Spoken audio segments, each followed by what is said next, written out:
Hi there, Amy here with Amy's Wares, and I have a fun way to combine your crafty goodies and use your Copics in maybe a different way.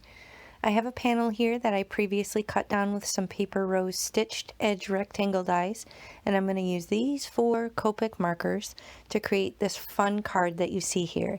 Came together really quickly, has a nice little pop of color, and I was able to bust out my Copics in maybe a little bit of an unexpected way.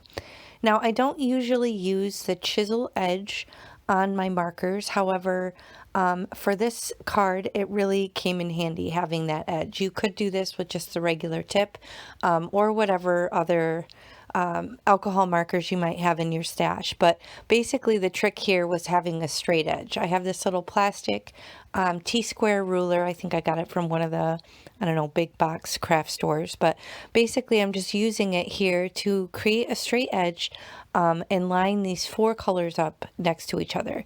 Now, since they're right next to each other and not really blending, they don't have to necessarily get along in terms of color theory. So I just picked 4 colors from my mess of Copics that I thought would look cool for this design. And this ultimately is a really easy way to make a quick and fun masculine card. You can just pick, some colors, maybe the person you know's favorite colors or something that's, maybe more traditionally masculine, and then just draw a few stripes, or in this case 4 stripes, across the panel of paper. And this is going to create, a pop of color and give you an interesting yet geometric design element for your card. Now at this point I realized I wasn't straight. I didn't really line the paper up, I think, with my grid mat like I should have.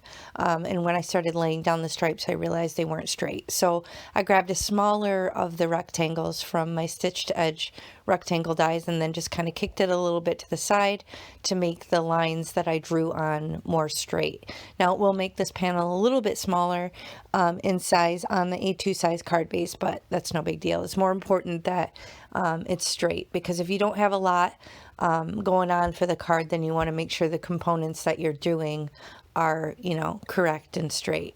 So here I just spritzed the back of it with water, because alcohol ink is not going to bleed because of water, because it's alcohol based. But I spritzed the back and then ran it through this awesome 3D embossing folder from Altenew, and look at that dimension. It is so cool. So now I'm just flipping through. This is my sentiment book. This is how I store a bunch of sentiments so that they're ready to go. And initially I'm thinking that really reflective happy birthday, but it was kind of too big, and I guess I decided against it and wanted something a little bit more subdued. So I grabbed this black die cut that says celebrate. Sadly, I don't think this die is available anymore, but I will link whatever is still available in the video description box below. And I'm using my micro dots from Artist Tack just to apply adhesive to the back of this. And it works great even on all the texture of the embossing. You can see all those little tiny dots that it puts on the back. So that eliminates me having to mess with liquid glue and oozage from said liquid glue, which I'm not a fan of. So I'm just pressing that down, and then I just attach the panel to a card base, and there you have it. Super quick, easy, great gender neutral or masculine card idea.